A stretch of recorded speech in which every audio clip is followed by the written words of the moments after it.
নমস্কার বন্ধুরা, মানসীর কিচেনে সবাইকে স্বাগত। আজকে আপনাদের সাথে শেয়ার করব গন্ধরাজ পমফ্রেট। তো গন্ধরাজ পমফ্রেট আমি কিভাবে বানাই সেটাই আপনাদের সাথে শেয়ার করছি। সকল বন্ধুদের স্বাগত জানিয়ে আজকে আমার ভিডিওটি শুরু করছি। আসুন তাহলে দেখে নেওয়া যাক। এখানে দেখুন, বাজার থেকে আমি 3টে এরকম সাইজের পমফ্রেট মাছ নিয়ে এসেছি। আর এগুলো বাজার থেকে আমি ভালো করে কেটে বেছে নিয়ে এসেছি, আর এখানে বাড়িতে ভালো করে ধুয়ে নিয়েছি। বাজারের যে দাদা আমার মাছগুলোকে বেছে দিয়েছে বা কেটে দিয়েছে তাকে গোটা রাখতেই বলেছিলাম, কিন্তু সে গোটা রাখেনি, ভুলবশত কেটে ফেলেছে। তো যাই হোক, এখন আমি ভালো করে ধুয়ে একটা প্লেটে রেখেছি জল ঝরিয়ে, আর লবণ হলুদ পরিমাণ মতো দিয়ে দিচ্ছি, আর দিয়ে দেবো গন্ধরাজ লেবুর রস। এখানে একটা কথা বলে রাখি, লেবুর রস দিলে পমফ্রেট মাছে বা যে কোনো সামুদ্রিক মাছের যে একটা স্ট্রং স্মেল থাকে সেটা কিন্তু এই লেবু দেওয়ার কারণে অনেকটাই কমে যায়। আর লবণটা অবশ্যই কম দেবেন, কারণ সামুদ্রিক মাছে লবণের পরিমাণ বেশি থাকে। যেহেতু সামুদ্রিক মাছ, সামুদ্রিক জলটা লবণাক্ত হয়, তাই মাছগুলো লবণের পরিমাণ বেশি থাকে। তাই পরিমাণ বুঝে অবশ্যই লবণটা দেবেন। আর লবণ আর হলুদ দেখুন এইভাবে লেবুর রস দেওয়া আছে, আমি সব দিয়ে মাখিয়ে নিলাম। আর এখন একটু সর্ষের তেলও আমি এর মধ্যে দিয়ে দিচ্ছি, তাহলে মাছগুলো তেলে দেওয়ার সঙ্গে সঙ্গে যে ফাটতে শুরু করে সেটা ফাটবে না, আর গায়ে ছিটেও আসবে না। তাই একটু সর্ষের তেল দিয়ে দিচ্ছি। এবার দেখুন, খুব ভালো করে হাতের সাহায্যে সব কিছু মাখিয়ে নিয়ে একটা সাইডে আমি ম্যারিনেট হতে দেবো কিছুক্ষণের জন্য।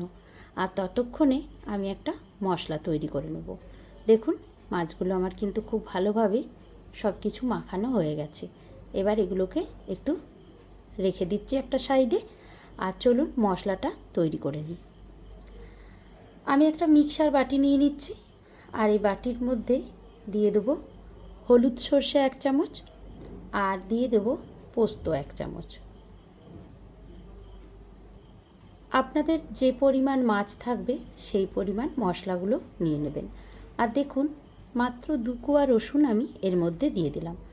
আর যে যেমন ঝাল খেতে পছন্দ করেন সেইভাবেই আপনারা কাঁচা লঙ্কাটা ইউজ করবেন। আমি এখানে 2 থেকে 3টে কাঁচা লঙ্কা ইউজ করেছি।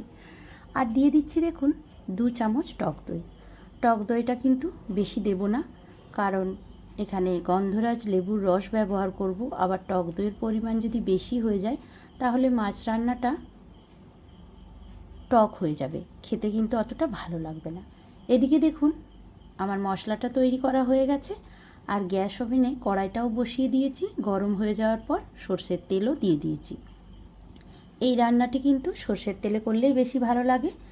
তো এইভাবে আমি এক এক করে এখন মাছগুলোকে ছেড়ে দেবো।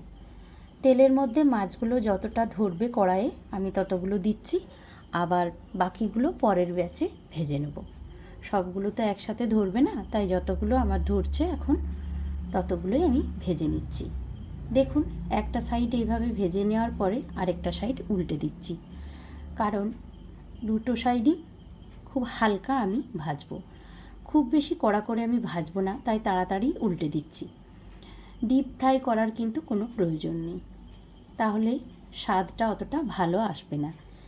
হালকা ভেজে নেওয়ার পরে আমি এই মাছগুলোকে তুলে রেখে আবার বাকিগুলো ভেজে নেব। দেখুন, এইভাবে দেখলেই বোঝা যাচ্ছে যে কতটা পরিমাণ কড়া করে আমি ভেজেছি। খুব বেশি কড়া করে কিন্তু আমি ভাজিনি। দেখুন, এখন মাছগুলো ভাজা হয়ে যাওয়ার পরে আমি তুলে রাখছি একটা প্লেটে, আর আরও যে বাকিগুলো মাছ আছে সেগুলোকেও আমি এই তেলে দিয়ে আবারও ভেজে নিচ্ছি। প্রতিদিনের মতো ভিডিওটা চলতে চলতে আরেকটা কথা আমি বলে রাখি, আমার এই গন্ধরাজ পমফ্রেটের রেসিপিটা যদি আপনাদের ভালো লাগে তাহলে অবশ্যই একটা লাইক দেবেন, আর একটা কমেন্ট করে জানাবেন আপনাদের কেমন লাগছে রান্নাগুলো। আর যদি নতুন বন্ধুকেও আমার চ্যানেলে ভিজিট করে থাকেন প্রথমবার, তাহলে আমার চ্যানেলটিকে সাবস্ক্রাইব করে বেল নোটিফিকেশানটা অন করে দেবেন। আর এখন দেখুন, আমি ওই তেলেই মাছগুলো তুলে নেওয়ার পরে সামান্য একটু কালো জিরে আর 2টো শুকনো লঙ্কা ফোড়ন হিসেবে দিয়ে দিলাম। এবার ওই যে মিশ্রণটা করে রেখেছিলাম, যে পেস্টটা, সেটাকে দিয়ে দিচ্ছি।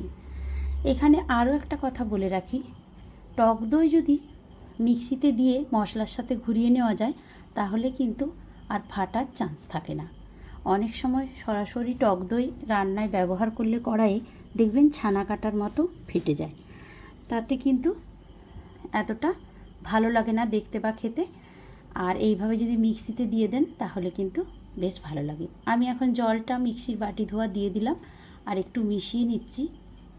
আর এরপর দেখুন এই বাটনাটার মধ্যে আমি একটু গ্রেটার দিয়ে গন্ধরাজ লেবুর যে খোসাটা হয় স্কিনটা, সেটাকে একটু দেখুন এইভাবে দুবার করে ঘষা যাবে না, সামনের দিকে এগিয়ে আমি একটু ঘষে নিচ্ছি বা গ্রেট করে নিচ্ছি, সাদা অংশটা যাতে না আসে সেই দিকে খেয়াল রেখে এটাকে একটু চেঁচে দিয়ে দিলাম যাতে গন্ধটা খুব সুন্দর আসে। এবার এখানে একটা কথা আপনাদের বলে রাখি, আমার ভিডিওটা অন করতে ভুলে গেছি, ভিডিও ক্লিপগুলো নেওয়া হয়নি, তাই মাছগুলো দিয়ে দিয়েছি আর পরিমাণ মতো লবণ, হলুদ আর সামান্য একটু চিনিও এতে আমি দিয়েছি। আর কিন্তু এর মধ্যে কিছু নেই, আছে শুধু লেবু পাতা।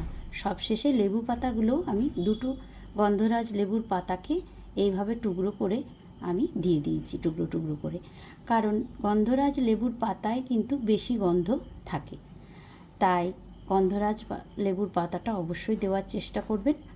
আর সবশেষে দিয়ে দিচ্ছি নামাবার আগে গন্ধরাজ লেবুর রস। আর এইভাবে ছাঁকনি দিয়ে দিলে কি হবে, তাহলে বীজগুলো কিন্তু রান্নায় যাবে না। এইভাবে ছাঁকনির সাহায্যে আমি একটু হাফ চামচ কি 1 চামচের মতো রস আমি এতে দিয়ে দিচ্ছি, খুব বেশি দেওয়ার দরকার নেই। আর বেশিক্ষণ ফোটাবো না, গ্যাসের ফ্লেমটাকে বন্ধ করে এবার এটাকে নামিয়ে নেব। আর দেখুন সবশেষে দুটো কাঁচা লঙ্কাও আমি এর মধ্যে দিয়ে দিচ্ছি। আর এর মধ্যে কিচ্ছু দেওয়া নেই, আর কোনো কিছু দেওয়ারও প্রয়োজন নেই। ভাতের সাথে এইরকম একটা রেসিপি থাকলে সত্যি বলছি আর কিছু লাগে না, একেবারে জমে যায় দুপুরের বা রাতের খাবারটা। দেখুন একটা প্লেটে এখন নামিয়ে নিয়েছি আমি। আর এইভাবে টাটকা সতেজ মাছ দিয়ে এইভাবে গন্ধরাজ পমফ্রেট যদি আপনারা বানিয়ে খান আমার মতো, অবশ্যই আপনাদেরও ভালো লাগবে। তবে হ্যাঁ, কমেন্ট করে জানাতেও কিন্তু ভুলবেন না আপনাদের আমার এই রেসিপিটা কেমন লাগলো। সবাই ভালো থাকবেন, সুস্থ থাকবেন। আর অন্য কোনো দিন অন্য কোনো রেসিপির ভিডিও নিয়ে আপনাদের সাথে শেয়ার করতে চলে আসব। আজকের মতো এই পর্যন্তই।